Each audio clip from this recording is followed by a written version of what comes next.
श्लोक आहेत. इंसाफ बराबर कर.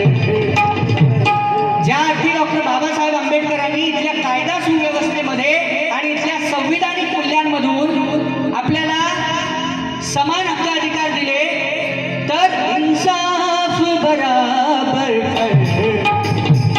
अपनों में बेगानों इंसाफ बराबर कर, अपनों में बेगानों